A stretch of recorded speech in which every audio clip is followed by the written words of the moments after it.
Alright, Assalamualaikum warahmatullahi wabarakatuh and good morning my students. How are you today? Alright, today we are going to continue our PBM online. Still together with me, Suharni. Right, before we start our activity, let's open it by saying Basmalah together. Bismillahirrahmanirrahim. Okay, our topic for today is about narrative text and then the subtopic is about the Green Princess. This is the material for class 10, right?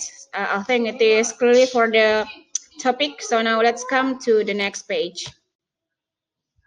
Oke, pada page yang kedua ini ada penjelasan tentang apa itu naratif teks adik-adik. Di sini disebutkan bahwa naratif teks adalah jenis teks yang menghubungkan rangkaian kejadian dan berisi tentang cerita fiksi maupun non-fiksi. Dua bentuk teks tersebut menggunakan bahasa imajinatif dan mengekspresikan emosi. Adapun tujuan dari teks naratif adalah untuk menghibur pembaca dan menceritakan kisah yang terjadi di masa lampau. Berikutnya, jenis-jenis teks naratif.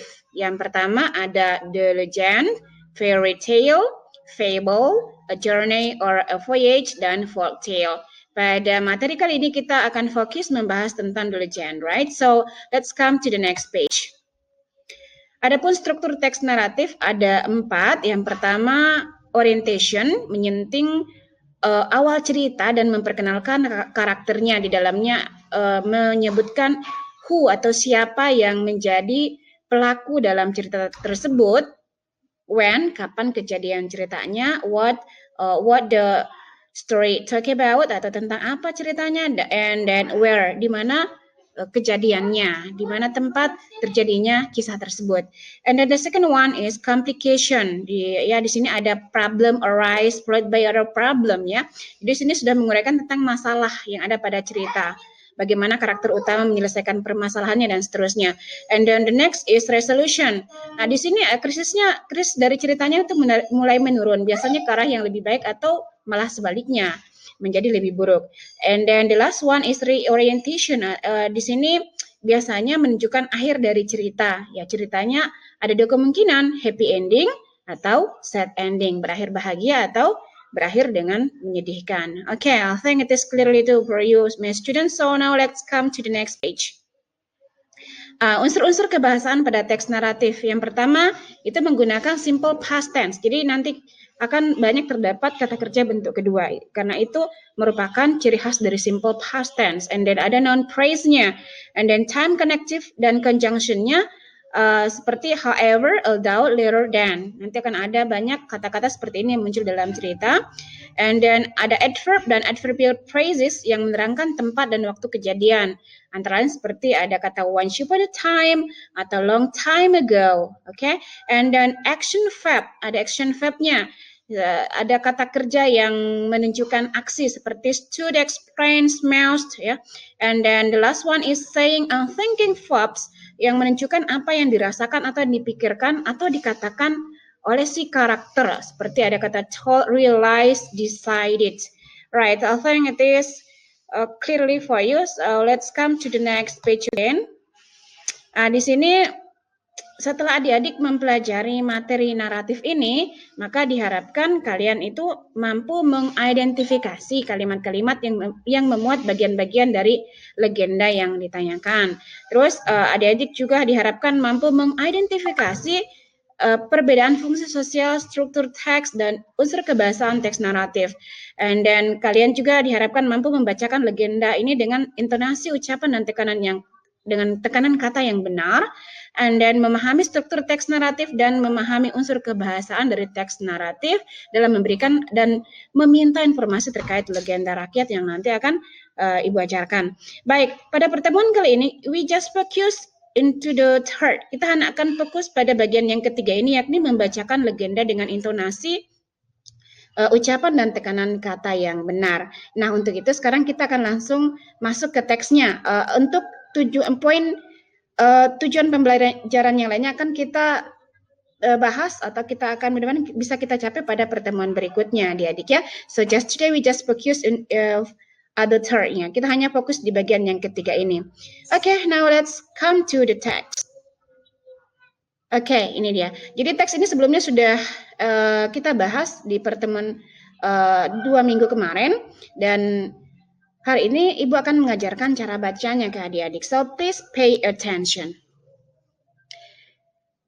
The Green Princess. In days of yore, when Shah Muhayyad Sultan of Aceh was resting in the palace, suddenly he saw a green light from the east.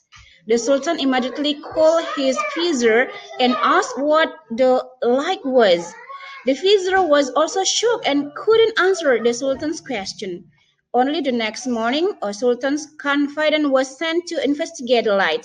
The results of the investigation were said that the light came from the body of the Queen Princess in the Old Delhi. It was said that the princess was the daughter of the Delhi kingdom, Sultan Sulaiman. When he died, he left 3 children. The oldest was named Mambang Jazid. The second was Putri Hijau, or the Green Princess, and the last one was Mambang Khayali.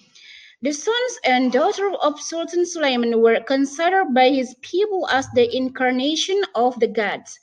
They were adored as magical people. The Queen Princess herself was a beautiful woman.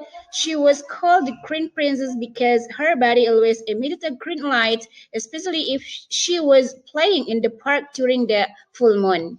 Okay, now let's see the next paragraph. Having heard the story, Sultan Muhayyab Shah then fell in love, even though the Sultan had never seen the princess' face before.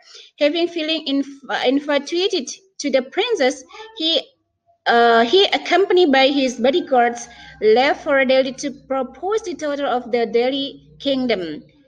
Upon arrival in Labuhan, the Sultan immediately sent a courier. Yazid had a passionate spirit and told her about the Sultan's wish to marry the grateful Putri Hijau.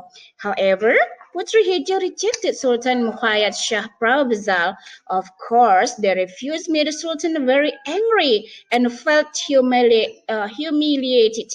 Feeling disappointed, he challenged a war. The war ensued, and many of his soldiers were killed in the battle. Finally, the Prime Minister of Aceh discovered a trick which was thought to be able to defeat the Delhi Tua soldiers. The ruse took the form of shooting ringgit money to the enemy camps in the form of clumps of thorny bamboo that were tightly surrounding the town of Delhi Tua. Seeing the ringgit money, the people of Delhi Tua, without thinking anymore, immediately cut down the thorny bamboo clumps. As a result, the defense of the city of Delhi Tua was destroyed. It was difficult for them to withstand the attack of Sultan Muhayyad Shah army. Right, my student, the paragraph I end until here. So your assignment is this. Baca materi tentang naratif teks ini, oke? Baca apa itu naratif teks, apa jenis-jenisnya, tujuannya apa. Kemudian ulang-ulangi dan pahami. Nah, bacaan tentang The Green Princess tadi itu diulang-ulangi sampai adik-adik itu fluency, lancar membacanya. Nah, insya Allah pada pertemuan berikutnya akan ada pertanyaan sekaitan dengan materi hari ini adik-adik, oke? So, selamat belajar. I think it is enough for today, my students. Jangan lupa senantiasa berdoa, semoga Allah Subhanahu wa Ta'ala senantiasa melindungi kita semua. Alright, thank you for your attention. Have a nice day, happy study. See you next week, and Assalamualaikum warahmatullahi wabarakatuh.